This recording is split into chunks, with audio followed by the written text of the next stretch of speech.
Zena Krogadal, your American Dream Makers host. I am so excited. I've got Nick Lowery with me today, and he is totally an American Dream Maker. Oh my goodness. But first, let me play the intro video, and then we will get Nick on. Here we go.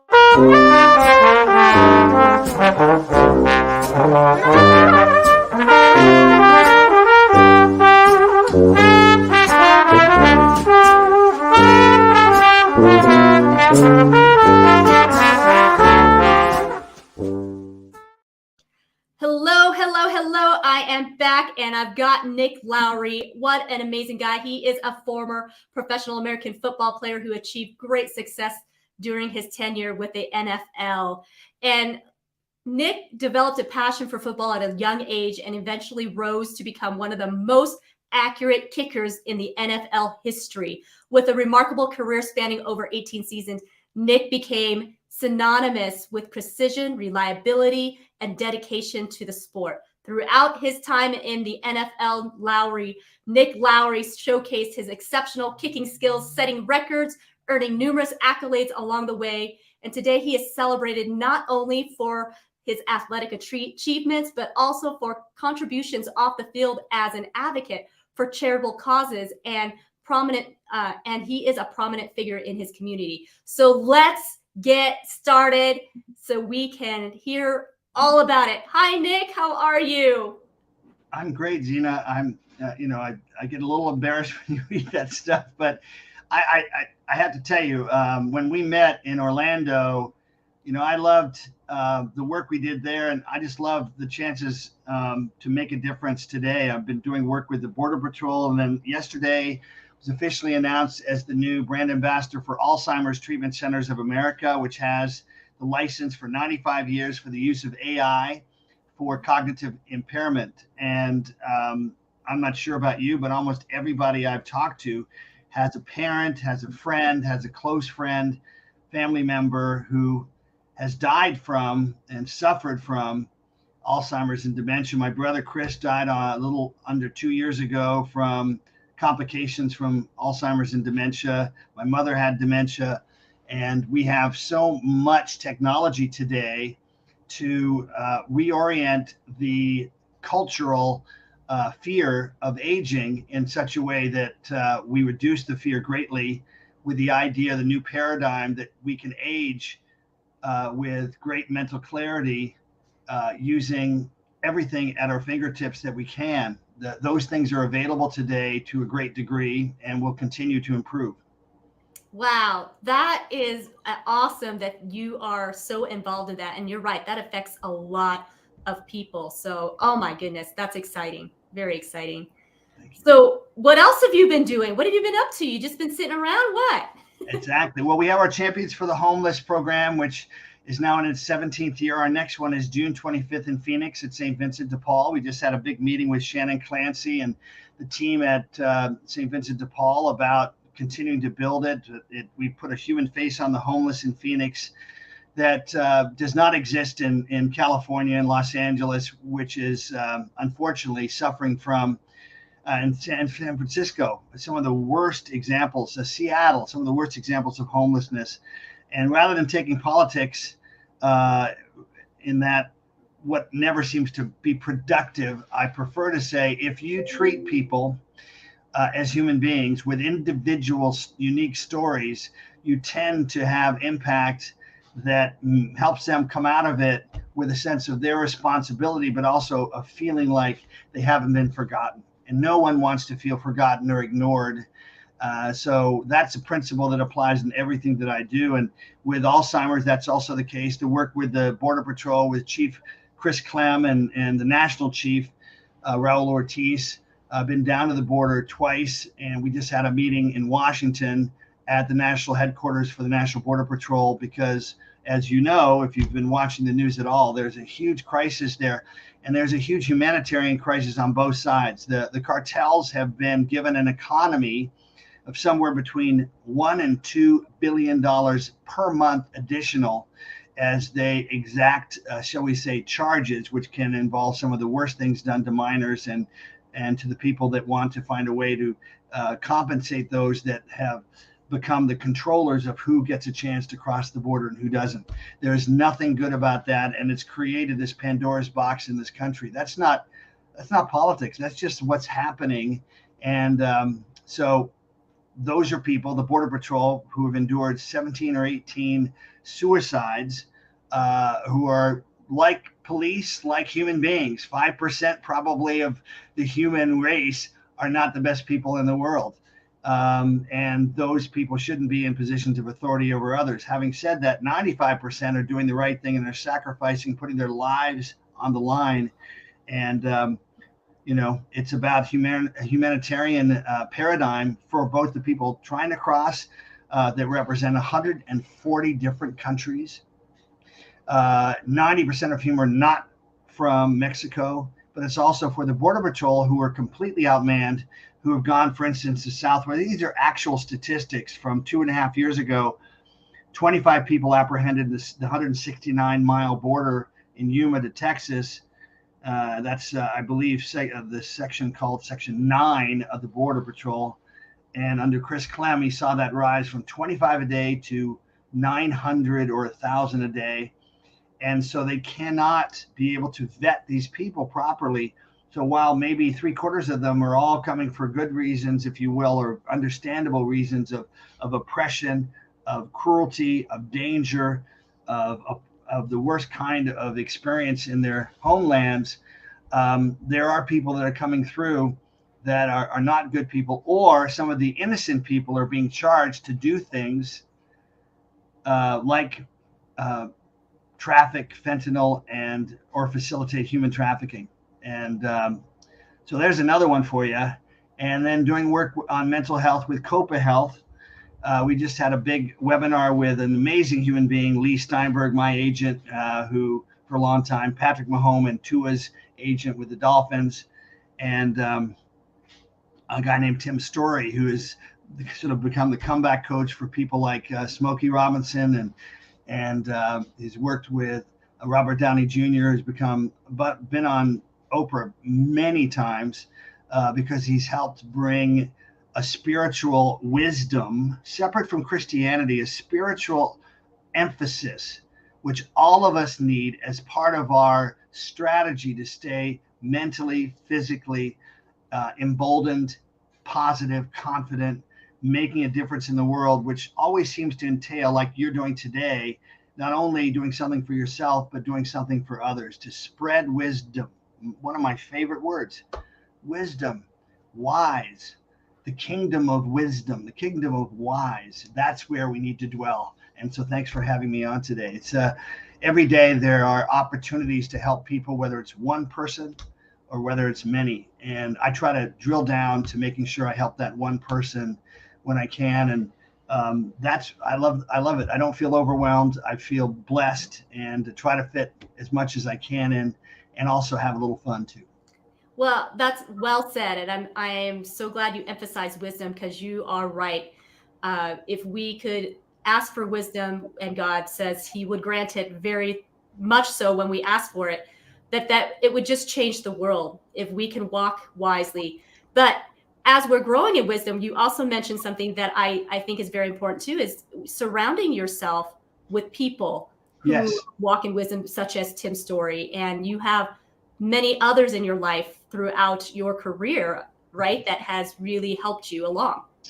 Well, I don't know why. I thank God for this, but I've had ridiculous mentors, and I've been spoiled being surrounded by people that either were daily mentors, like Dick Johnson, who told me this story when he met me, that he was going to coach me in kicking. He never coached kicking before, but he just knew that he could help me, especially mentally, manage my state in those moments of truth on the field, and our moments of truth in life that really matter. And Dick told me the story that he was on his deathbed, and he was suffering from hepatitis, and he was pretty sure he was going to die. And this kid appeared at the foot of his bed and said, "Dick, you were there for me when we were 10 years old." And he was about almost 70 at this point. And the kid said, You were there for me when I was being beaten up, bullied every day. No one would stand up for me, but you did. And I'll never forget that. And I'm here for you today to say you're not going to die, to thank you and let you know you're not going to die. And so every moment after that, Dick was like God was in the room, and that every moment, every breath we have in life is important. But think about growing up next door to Justice Byron Whizzer White, Supreme Court Justice, who had just been approved to be Supreme Court Justice, U.S. Supreme Court Justice, who was close friends with John F. Kennedy and Bobby Kennedy because he had been a Rhodes Scholar, because he was the best football player in the land. And when he was a Rhodes Scholar at Oxford, Joe Kennedy, the father of John F. Kennedy and Bobby Kennedy and the Kennedy clan, was the ambassador to England. So they became friends, and he became number 2 in the Justice Department under Bobby Kennedy and helped actually commandeer the buses for the marchers in Selma, Alabama, because he was the head of the U.S. Marshals at that point. So incredible story. That's my next door neighbor. But by the way, wait, there's more. He happened to lead the National Football League in rushing for the Pittsburgh Steelers and the Detroit Lions in the 2 of the 3 years he played in the NFL. Had the biggest bonus ever from the Rooney family when he signed. I think it was a $15,000 bonus, which would be, probably 100 times that today. Wow. Or more. And just an amazing human being who would never, compared to some of the Supreme Court justices today, to be really frank, would never talk about anything he might rule on. And when I won the Byron Whizzer White Award, think about this. The top award given by the NFL Players Association in 1993 for about 20 years was the Justice Byron Whizzer White Award, named after him. And here's my next door neighbor, and I get to win the award named after him. But wait, there's more. The next year, 1994, now that he had retired in 1993, just by coincidence, good timing, the NFL Players Association, Dick Bertelsen, who was their vice president of legal, asked me if I would ask Justice White to present the award for the first and what became the only time at the Chicago Better Boys Foundation banquet. And so I got to ask him. He said he would. And he got to present this award. I introduced him and to present this in Chicago. We had a nice dinner party the night before. When I asked him, imagine this. He said he'd just come from swearing in Janet Reno. Remember, Janet Reno was the attorney general for Clinton. And when Bill Clinton called him and asked him if he would do that, he said he would under one condition, which was that he could wear his cowboy boots so that he wouldn't be shorter than Janet Reno, who was not a small woman. And those are the little anecdotes that, bring some light and color to life. And then, Zena, that's one next door neighbor who died about 20 years ago. If you look up the New York Times, just put in Google, New York Times, Nick Lowery, Justice Byron White. There's a wonderful article by Ira Berkow, Berkow, about our relationship. Imagine that sort of what I call Mount Rushmore mentor in your life. So I've been spoiled that way. So what do you do with it? Do you just say, well, that's the way it should have been? Or do you say, God wants me to think bigger? And I think because of Mr. Johnson and because of Byron White, I had bigger goals than I might have had. And that's why I'm motivated when I do, as I have for 27 years, leadership programs for Native American youth or for inner city youth, for kids that didn't have that, because who does, to remember that, to remember they didn't have a Mount Rushmore figure every day to inspire them and to help them have more references to throw angel dust on them so that when they're ready, they will think bigger, they will make a better choice, etc. But remember this, it wasn't just Byron White. 16 years ago, maybe 17, so that would have been 2006, a guy named Muhammad Ali moved in 2 doors down from me in Cheney Estates. I can tell you where it was, Cheney Estates, just off of Indian Bend and off Cheney Road, off Scottsdale Road in Paradise Valley, right across from the border with Scottsdale itself. And I got to know this guy. I got to drive him personally to the NBA All-Star game, to walk with him into the NBA All-Stars locker room and watch people like LeBron and Aaron Iverson and Yao Ming, who's like 7'6", and all these incredibly famous players act like little kids around him. And to sit 3 rows behind him with Beyonce and Jay-Z sitting next to him, those sorts of incredible experiences. But I will share this with you because they're words. So mentors help us with words. They help us with intentions. They help us to look at a better place and from a bigger perspective. They also help us with their actions, with their own quiet, wordless actions. So I asked the general manager of the Kansas City Royals if he'd like me to bring Muhammad Ali, because we had that kind of relationship, to a Royals game in spring training in Surprise, Arizona. And you live in Prescott, Arizona, so you may have gone to a spring training game or two. And so on the west side of town is Surprise, and the Royals share a stadium with the Texas Rangers. So I'm driving Muhammad Ali. I'm driving in his white Range Rover. He's next to me. And Marilyn Williams, his sister-in-law, the sister of his wife, Lonnie Ali, we're driving to Surprise. And I'm thinking, just as I was when I drove him to the NBA All-Star game, don't crash. It'll be world news, and you will be the worst and hated person in the world. And we get there, and they are ready to go. It was so cool. They had Dayton Moore was the general manager for the Royals, and they had a double tiered golf cart with a jersey, a Royals jersey with Ali #1 on the back. And they drove us through the outfield wall in that stadium. It was packed. And I don't think anybody knew that Muhammad was coming. But as soon as we came through the wall, people recognized him immediately. And maybe I would say the most famous person in the world at that point. And historically so significant. And people stood up and cheered, and it was a movie. And then Joe Torre and the Los Angeles Dodgers came out of their dugout. George Brett and the Royals came out. They're both wearing different types of blue, right?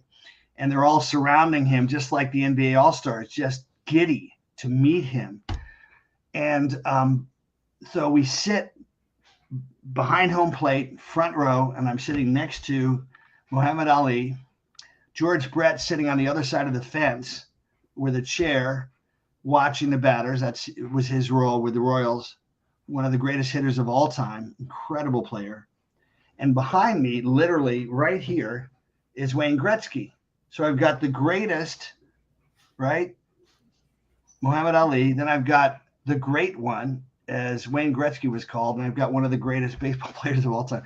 Pretty cool stuff. But here's the story, okay? Here's the story where you watch how people are.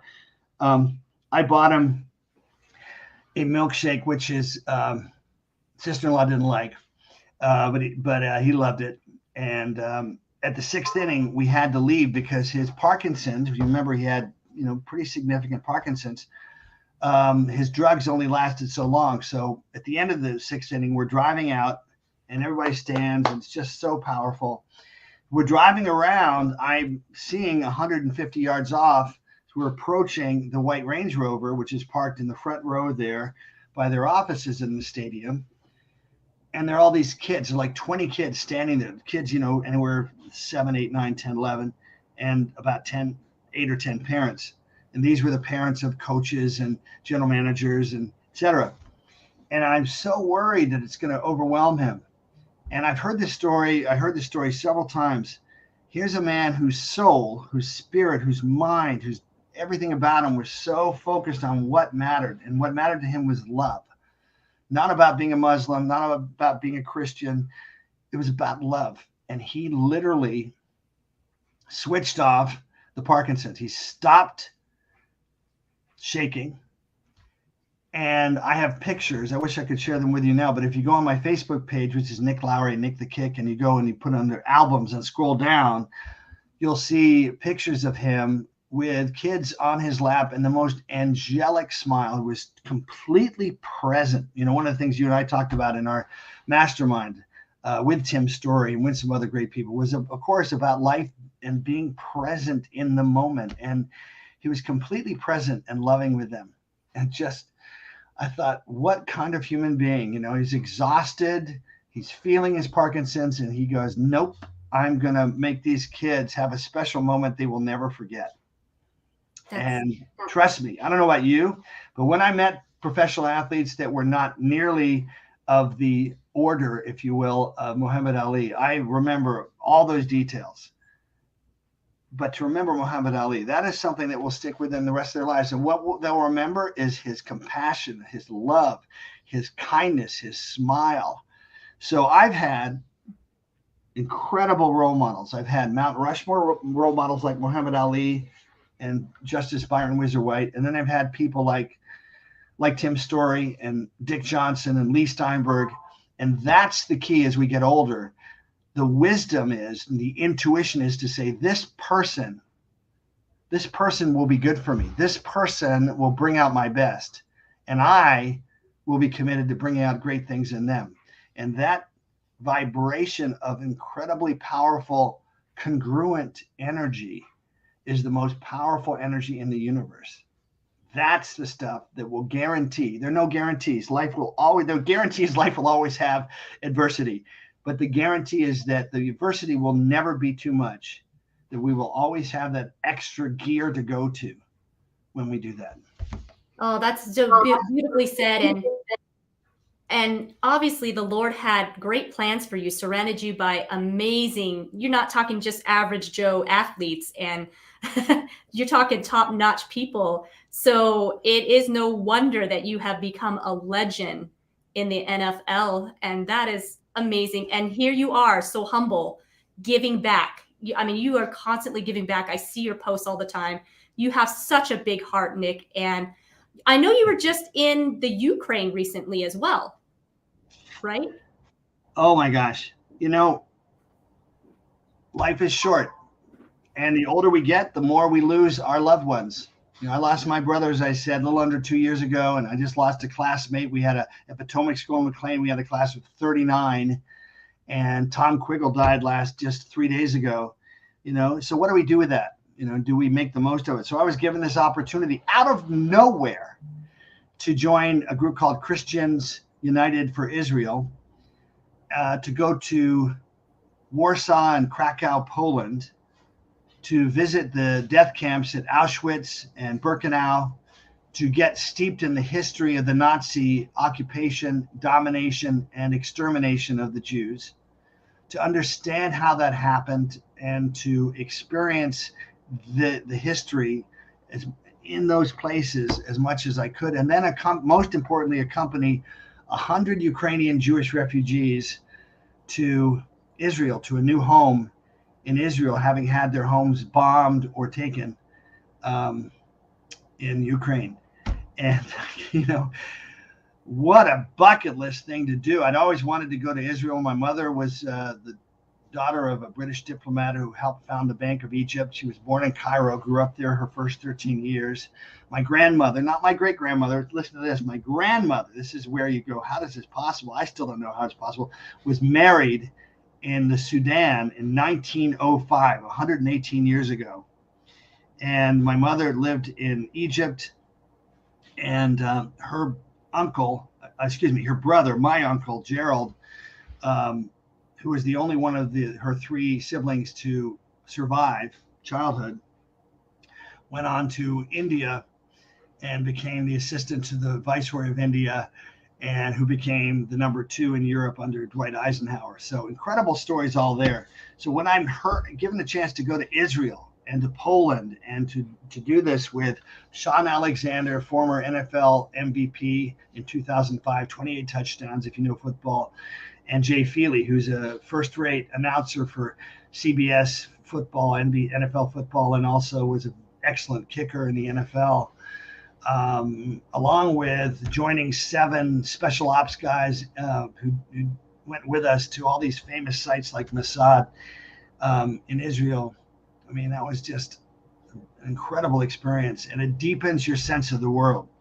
If I don't emphasize anything, I would emphasize that putting ourselves in learning opportunities is important. And the most organic way to learn is to travel and to learn the history and the challenges of culture, of values, history, of conflict, and resolving conflict, hopefully, and the figures that overcome no matter what.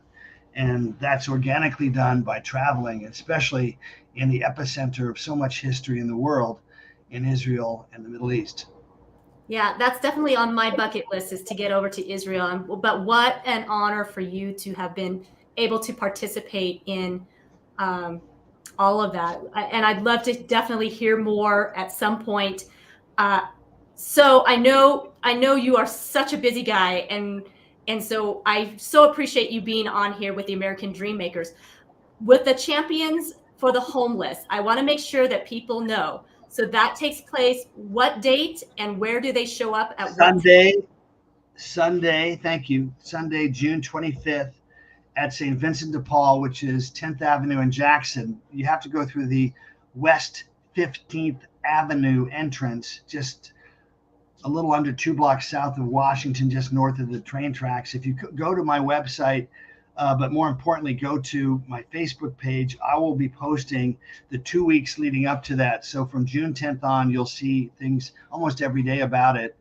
But we'll have about 300 volunteers serving 1,000 homeless people. If you know anything about Phoenix or anything about homelessness, there's been an exponential increase in elderly homelessness and pediatric homelessness, and in homelessness of people that do not have significant mental health issues or drug issues. They simply lost a job and had a significant health issue usually, and suddenly they're punched out of the system and they've got nowhere to go. So what better way to put yourself in a good place than to letting people know, I see you, how are you, what's your story, how can I help? Just blessing them with respect and an open mind and heart. And even though we're serving 1,000 t-shirts and pairs of underwear and socks and 1,000 flowers and incredible musicians, my musicians are incredible, 2 chiropractors, 6 hair cutters, a lot of donated clothing, and we give away close to 1,000 $5 gift certificates to McDonald's and Starbucks, just as a gift to start a conversation. But the most important thing is that sense that they're seen, they're embraced, and you see profound transformations in a matter of moments when they go through the line and they come out and they realize everybody here sees me and values me. Everybody here hears me. And so all of those layers of pain and abuse and assault on their senses disappear, even if it's just for 15, 20, 30 minutes, an hour, hour and a half. It is a blessing.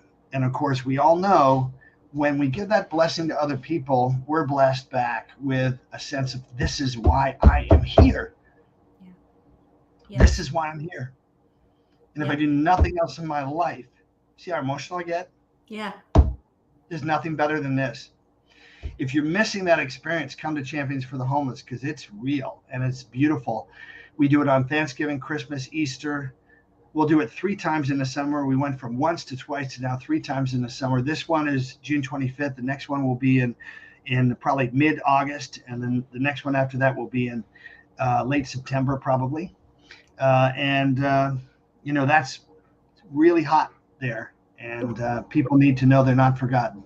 So. Oh, well, I so love your heart, your big heart, and your compassion for people, and your passion for going out there and helping. And so donations, if somebody can't be there physically, how do they get donations to you? You know what? I'm going to give people I've got to put a picture of it on my website, but I'm wearing one for this purpose. So you can first of all go to nicklowery.org or nicklowery.com, nicklowery.com, or you can write nickloweryfoundation.org. That's fine. It just takes longer. And if any kind of donation, it's right off. There's a donate page. Obviously, we're a 501c3 nonprofit. But if you give $300, and today only, if you give $200, you will get, as long as you give me your address, you will get one of these Kansas City Chiefs World Champion necklaces. Now, you may be a fan of another team, but a lot of people love Patrick Mahomes and Andy Reid and the Chiefs, who are the dominant team in the NFL right now, and I think will be one of the dominant teams for a while. So that's just a way of saying thank you. And then if you make a donation of $50 or more, you'll get a Hall of Fame poster, which is really nice, personally autographed too. Just give me your address and we'll send it to you. And those are simple ways. I mean, it doesn't feel too bad for me when I'm writing a note, or let's say to Steven or to Patsy or whoever, saying thanks for caring, thanks for being a champion for the homeless. So thank you for asking. And once again, putting yourself in positions where you refresh the mind, which is really refreshing everything about what really matters. That's the best kind of aerobics. That's the best kind of fitness. It's spiritual fitness, which we need to do on a regular basis with intention. Just as you do this American Dream Makers podcast with intention, to say who are good people out there that we can learn from, surround ourselves with, so that our energy is always being buffeted with beautiful, warm vibration and thoughts and values and love. Absolutely. You are so great with words, and you're so encouraging and so inspiring. You are definitely an American dream maker. I so appreciate you so much. I will make sure I get some of those links into the chat so that people can get a hold of you, because we want to make sure people can participate.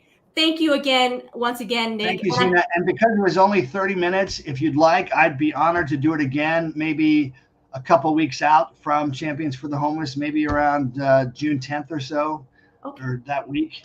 And we can go into a little bit more detail and talk about other things that we didn't cover today. Thank you so much. I appreciate that so much. I will take you up on that. We'll figure something out. In the meantime, I'm going to say goodbye for now, so you can get back to doing all those awesome things. You do. Thank you for all you do. Bless you. You too.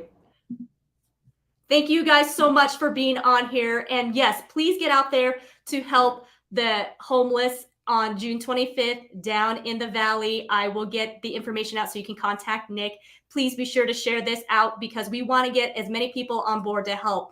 And what an amazing, amazing organization to be out there helping our homeless. But for now, I will say goodbye. Have a good one.